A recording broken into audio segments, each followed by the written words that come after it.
This is the story of a family who used to live in slums of Frankfurt where there was no permission to go out and do business. At the age of 12, he lost his father and had to wander street to street. One day become so rich that his family started funding many wars of Britain and have saved many nations from being bankrupt. Even after being this much wealthy, why this family's name don't come in this list of Forbes billionaires like Elon Musk, Jeff Bezos, and Bill Gates. Even today they hold more than 1,800 mansions, trillions of dollars. Actually, this is the story of Rothschild family who literally ruled the world with power of money. They don't only use to give loans to common people, but to government kings and banks. They were kingmakers.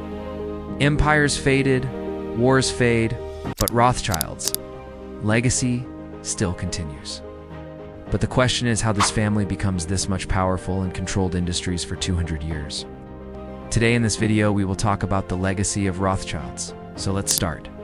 It's about the 23rd of February of year 1744, when a boy named Mayer Amschel Rothschild was born in the poor Jewish family of Frankfurt, Germany. At that time, Christian-dominated Holy Roman Empire was ruling Germany. Christians used to torture Jews people. A lot likewise, they were used to taxed heavily and were forced to live in crowded ghetto. His father, Amschel Rothschild, used to work as a money changer dollar coin trader, but died when Mayer was just 12, and after his death, Mayer and his family has to suffer a lot. In his early 20s, Mayer moved to Hanover with the help of relatives to gain experience and to make connections, where he started working in banking firm Oppenheimer. Here, he learned about coins, finance, and diplomacy. In year 1764, returned to Frankfurt, where he opened a coin dealership and money exchanging shop. And with the help of his Hanover experience, he made a lot of profits and started gaining attentions of royals. In year 1769, he was appointed as a court chief of Prince Wilhelm of Hesse-Kassel. For your information, Prince Wilhelm was one of the wealthiest person of that time of Europe. Gradually, he became very close to Prince and gained his trust, and starting managing his assets, military payments, his gold.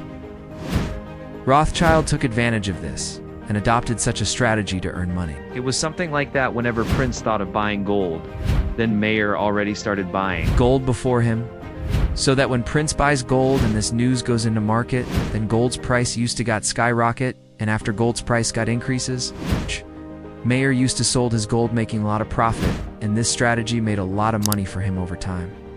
After some time, he got an idea of giving this money on loan on interest, not just to common people, but also to kings, governments. In this way, a new banking system started. In year 1770, he married a woman named Guttel Schnapper, who later gave birth to his 5 sons, and when those sons grew up by this time, his business had grown very big in Germany. Now, he has a big master plan. Friends, even Rothschild had no idea that this move is going to be one of the legendary move in the history. He sends all his sons to different cities of Europe. Like Amschel stays in Frankfurt, Salomon went to Vienna, Nathan to London, Carl's to Naples, James to Paris. They all used to work as a unit. In all sons of Mayer, his 3rd son Nathan was very smart. 21 years old, Nathan went to London, and later he opened a bigger bank even than his father, named N.M. Rothschild & Sons. Through this bank, the family controlled flows of gold, war financing, and international diplomacy behind the scenes. But the question is, how did he make his father's wealth this big? And why did Mayer only choose him for London? So it's a very interesting story. Actually, Mayer wanted his son to fund different wars. At that time, Europe was under control of Napoleon Bonaparte. Most European powers, monarchs, religious authorities, and even common people had serious reasons to oppose him. So Nathan funded British government for his profit against Napoleon at high interest rate. And British government had no option, so they had to take money. But the question is that why did he funded British government against him, mean what washes profit by Napoleon's defeat? Actually, Rothschilds were this smart that in the era of wars, where people used to wait for 5 to 6 working days to get any news of the world, Rothschilds made a team which used to give them all the news of the world in just 2 to 3 working days. And taking advantage of this, Nathan got a news of Napoleon's defeat in the Battle of Waterloo before British government.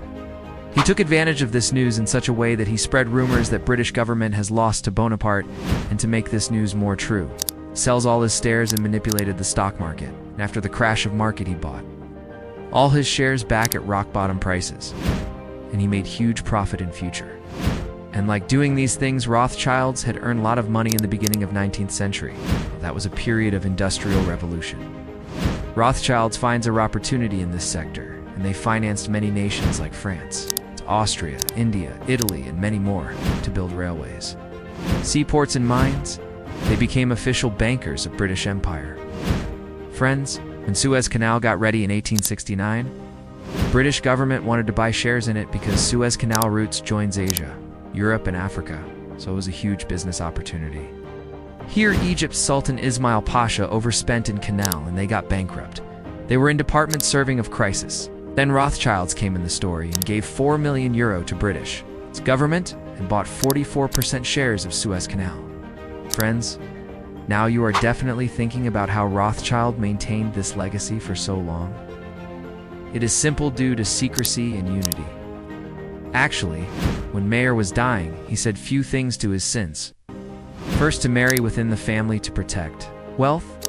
Second, no inheritance to outsiders. And never disclose the true size of your fortune in the era of wars. When kings used to think of battles and ruling a particular estate, Rothschilds used to give loans to them, like today, IMF, give loans to countries who goes through crisis and bankruptcy. It is believed that Rothschilds used to push countries into crisis and bankruptcy by spreading rumors, manipulating stocks, and then they used to invest in that country to make profits. With these similar strategic moves, Rothschilds have been ruling and controlling Europe since the last 2 decades. But there is an interesting thing that even after having hundreds of members in the family, their name don't come in the list of Forbes billionaires. Actually, Forbes focuses on individual billionaires like Elon Musk and Bill Gates, and Rothschilds' wealth is distributed between hundreds of descendants. That's why their name don't comes in the list of Forbes billionaires, friends. It is almost impossible to tell about everyone because there are hundreds of members in this family. But if we take a basic overview then, until some time ago, Jacob Rothschilds was the head of England's family who died on the 26th of February 2024, and his son, Daniel Rothschild, become the head of the family, who is currently working as a CEO of Valex PLC in Switzerland.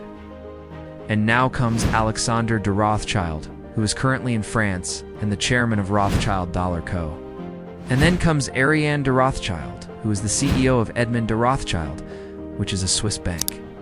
According to reports, in today's time, this family holds trillions of dollars and more than 1,800 mansions, such as Waddesdon in England, Verrières in France, and many more. They are not just palaces or mansions, they're the statements of their legacy. Friends, if you liked the video, then please do like the video and subscribe our channel for more videos like this. Also, don't forget to follow us on Instagram and Twitter. Thanks for watching.